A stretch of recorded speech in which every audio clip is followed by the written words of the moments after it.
And that's where I want to welcome in our good friend, Father Frank Pavone, National Director of Priests for Life. Father Frank was in that room. He was at Justice Kavanaugh's swearing-in ceremony. Father, it's always great to have you here. Thank you. Good to be back. Good to have you, Father. I just want to ask what that moment was like in the room. You were right there. And when the president specifically, I want to ask you what the crowd reaction felt like when the president specifically apologized to Justice Kavanaugh for the way he was treated and the abuse he took from the media, basically.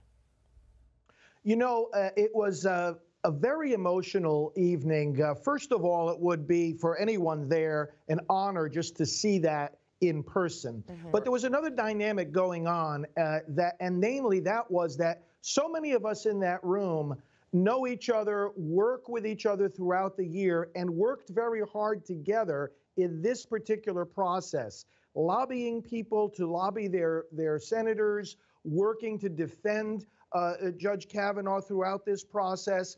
And so being together that night, really, one of the words that kept going through my mind was healing. It was the beginning of a moment of healing that is so necessary for all of us and for all of us as a nation.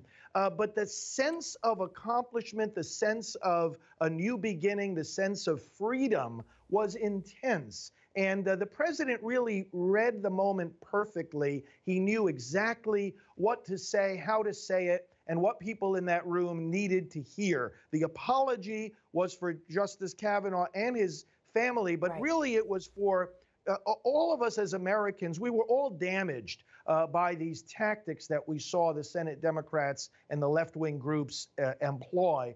And then the way the president spoke to Justice Kavanaugh's daughters quite directly as part of his speech as well was very, very heartfelt, and we all felt it there in the room as a moment where he was also showing what a loving father he is. And he understands the family dynamics that were in play here. Yeah, some have called what happened there the worst blemish on freedom since the atrocities of slavery.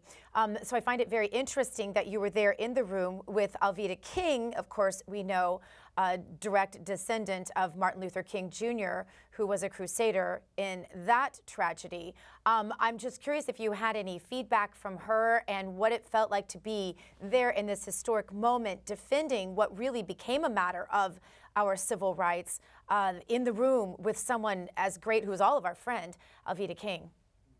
Well, yes. Well, Alveda and I actually went to the event together, and we were sitting right next to each other. And she was just very overcome with emotion at the whole thing, too. And she sees this as very much in the tradition of defending what is best in America. She and I were talking after the event about the fact that Justice Kavanaugh used the word stability in the quote that the segment that you just played for us. And that's so important. And when he says, I want to be a force for stability on the court, in other words, we don't want the Supreme Court all of a sudden coming out of left field tomorrow with a decision that is nowhere rooted in the history and traditions of our American system. And this is what the court has done multiple times. And that's what happens when judges go off on their own path and are not as rooted in the Constitution as Justice Kavanaugh has made very clear that he is. And of course, that's very meaningful to Alveda as someone, a member of the King family, someone who was so rooted in the civil rights movement, and of course, who works with us at Priests for Life now in the civil rights movement of today, which is the pro-life movement. We don't need the court inventing rights that aren't there and going off in some unknown direction. That was very important for us. Father Frank, one of the things that had the left most hysterical was obviously this issue, the abortion issue. It's why they so vitriolically and aggressively opposed Judge Kavanaugh. You and I spoke about it on the show, that barring a challenge from a lower court case up to the Supreme Court, right now there really isn't anything on the radar, at the federal level anyway, that would challenge Roe v. Wade. But there is an aggressive, and I'll say for the pro-life side of the world, a successful movement on the state level. Can you tell us a little bit about that and the probability of any of these cases in lower federal courts making it up to the Supreme Court and Judge Kavanaugh potentially having to weigh in? Well, first of all, what's required on the Supreme Court to eventually reverse Roe versus Wade is very simply a willing court. If enough of the justices are willing to re-examine and potentially reverse Roe v. Wade, then all you need is a case that has anything at all to do with abortion. It could even be a case related to, as you say, state regulations on abortion. And they can simply say, well, because the legality of abortion is rooted in Roe, we're going to go back and we're going to reconsider that. But on the state level, in the last several years, there have been hundreds of laws passed that do regulate abortion, in some cases even prohibit late-term abortions, and the leeway for the states to do that has been recognized and upheld by the courts. Now, one of the most important intersections between the Supreme Court and what's going on the state level was a decision that came out just 2 years ago called the Hellerstedt decision. And people have to understand this decision actually struck down a law in Texas.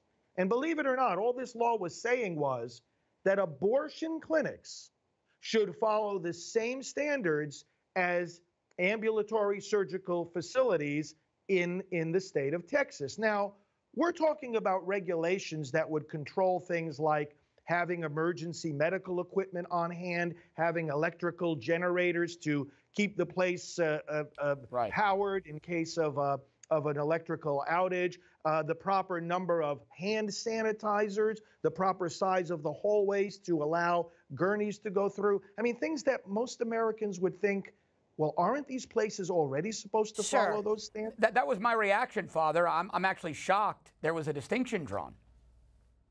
Yeah, that there was, exactly. Yeah. Because the abortion facility's argument to the court was, well, if we have to live up to all these standards, too many clinics are going to close.